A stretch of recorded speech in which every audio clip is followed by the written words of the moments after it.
Hello and welcome to another episode of Apple with the Doc. Today we'll be going into a surprisingly new discovery. It has to deal with weight loss.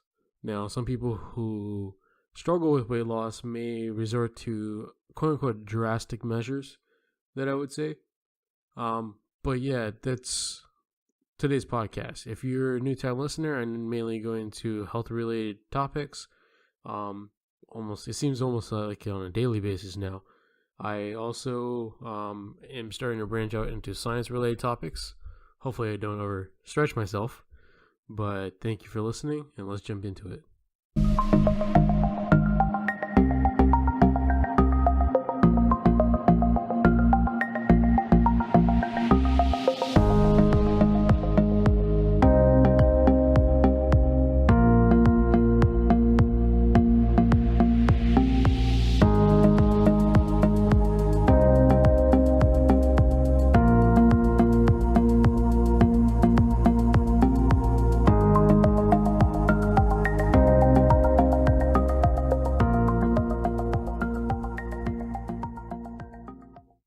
So the study that we will be discussing today, I will, is titled Influence of Gastric Bypass Surgery on Resting Energy Expenditure, Body Composition, Physical Activity, and Thyroid Hormones in Morbidly Obese Patients. Now, if you are one of those people who are struggling with weight loss, there's quite a bit of different avenues that you can travel in trying to lose weight loss. Gastric bypass, it would be one of those that are becoming more and more popular, especially among the people who want a quick fix, I would say. There's quite a few surgeries that you can do. Gastric bypass is one of them. One of them that is not as drastic, but it does involve surgery, is called a gastric sleeve. And this is simply taking your stomach and cutting it so that it's the shape of a banana. So you basically decrease the size of your stomach. You reach satiety earlier. When you eat, your stomach stretches out, and that's that's like a signal, so that your body says, "Oh no, I need to stop eating because my stomach is stretched. I am full." You have certain releases certain hormones that are released from, like, let's say, the pancreas and the stomach and the duodenum itself, that tell your brain that, okay, my stomach is full, it is stretched out, I need to slow down, I need to stop eating, and then this is where you reach your satiety. Now, let's say if you eat a lot, your stomach starts to stretch out further and further, and these hormones that are released begin to dull, and that's why you see people who are more obese, they'll eat a lot more because they're still trying to reach that stomach stretching point so that they feel that satiety. So the gastric sleeve works so that it, quote unquote, resets this like break point of saying that, oh, I'm full. That's one of them. Now the other one is the gastric bypass, where they take your stomach and portion of your duodenum and cut that, and they attach a portion of your small intestine to your esophagus. So you bypass that stomach, and they attach the stomach later on down the small intestine. So you bypass the satiety mechanism. It works in a different way. How to put it? It's the field of thought that's saying that malnutrition is a way to lose weight. Or malabsorption, I would say. You won't absorb as much of the nutrients, as much of the vitamins, as much of the fats or the sugars. And so as a result, what happens, you can eat, let's say if you eat a pizza, right? And one day you eat an entire pizza, you will still eat that entire pizza compared to a normal person who hasn't had that surgery. That normal person will absorb a lot more compared to you who have had the bypass. And so the idea is that you don't quite absorb all the nutrients. And so if you don't absorb all the nutrients, you have to take supplementation. So a lot of these patients who are on bypass and a lot of these patients who are on gastric sleeve, they have to take multiple amounts of like vitamins a day. They'll take it in the morning, they'll take it in the afternoon, and it's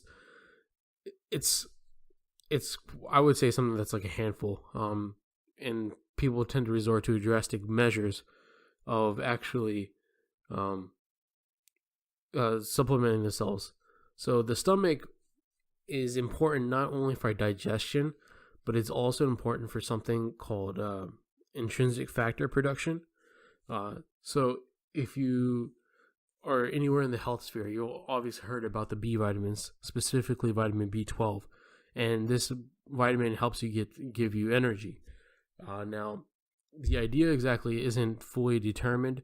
There are certain hypotheses stating that if you have vitamin B12 in your system, in excess of it, you'll have more energy because vitamin B12 is an important vitamin for making red blood cells. If you're deficient of it, you can you can lead to anemia. If you're in excess of it, it's not too bad. So what would you have to do is some people would resort to injecting themselves with vitamin B12. Some will resort to nasal, trying to go through the mucosa of the nasal passage so you can get a better absorption that way. A lot of your medications, they'll tell you like put it underneath your tongue, and that's because you have a higher bioavailability when you start taking these medications underneath the tongue compared to you just swallowing it.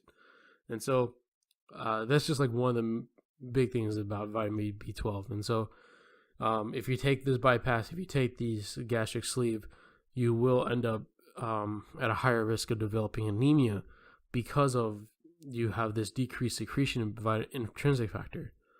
I didn't go into why intrinsic factor is important. Now, intrinsic factor, or I will call it as IF from now on, IF is important for binding to the vitamin B12 that's in your stomach.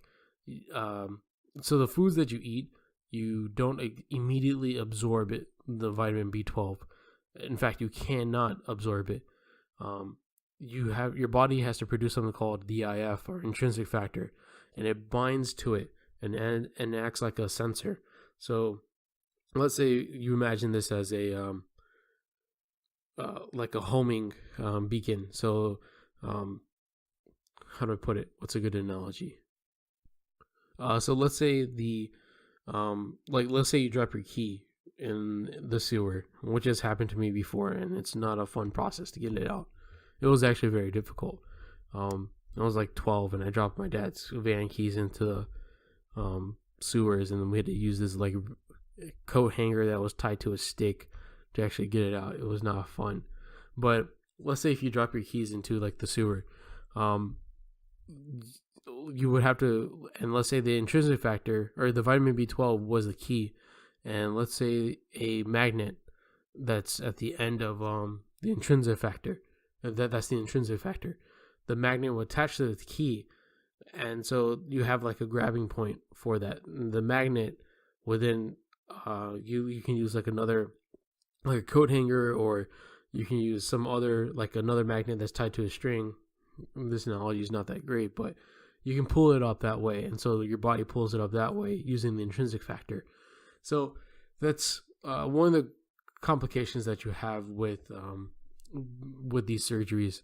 I've ran into patients who have not abided by their dietary habits, and they did not supplement themselves with intrinsic or with vitamin B12, and as a result, they came in with reversible paralysis. Luckily, it's reversible. They came in with reversible paralysis and depression, and that's like a whole another topic of where vitamin B12 is actually really important for your body. But going into this more and more in the study, what they did was they had about 40 patients who had the bariatric surgery done to them. 42 patients, who had went under the Roux-en-Y gastric bypass. It's just a certain type of bypass that's done, and were over the age of 21. and they excluded patients who had like existing diabetes dysfunction, or history of diabetes, history of thyroid disorders, and history of kidney disorders, so that you can actually have like a normal person and not have to worry about confounding results. And then they had 21 controls they were matching for this. And so they used this measure called the Sika 725 measure, where it just measures the it's a certain criteria that they use to actually get an adequate measurement without sacrificing the dignity of the patients. And so it's just like wearing light clothing, so they're not completely naked, and no shoes, so you can get accuracy of the weight. And so they got a metabolic rate using a meta check, an indirect calorie meter.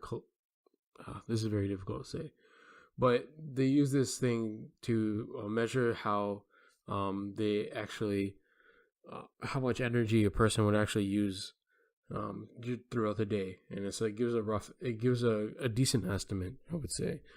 And so the results show that using the surgery, a person would have a decrease in their resting metabolic rate of about 240 kilocalories after 3 months after the surgery.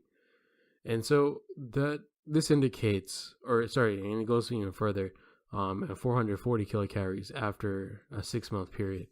And so you have this decrease in resting metabolic rate. Now, the current theories behind weight loss state that it's more of your resting metabolism that does a lot more of the fat burning. If you are, let's say, working out, working out would just increase your resting metabolic rate.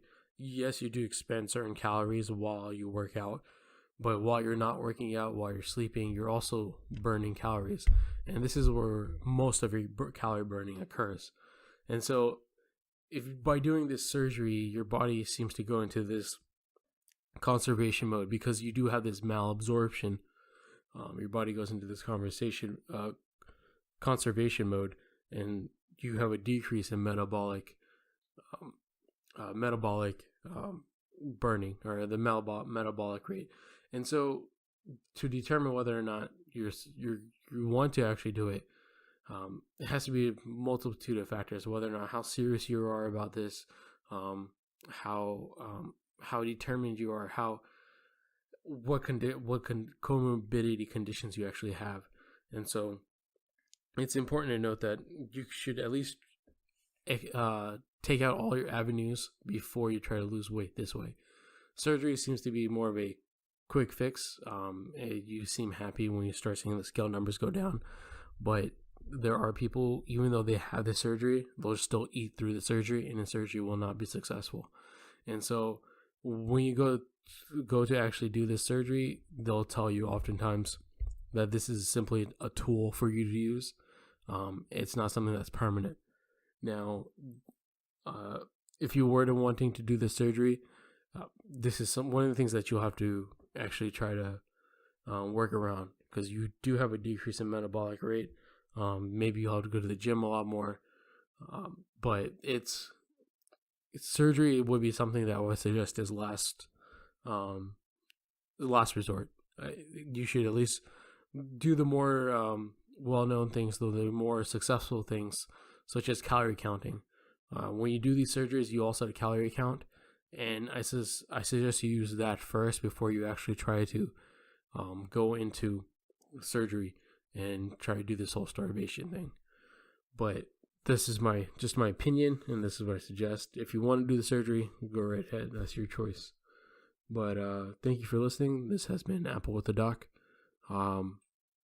Hopefully you enjoy listening and do continue to listen. Thank you.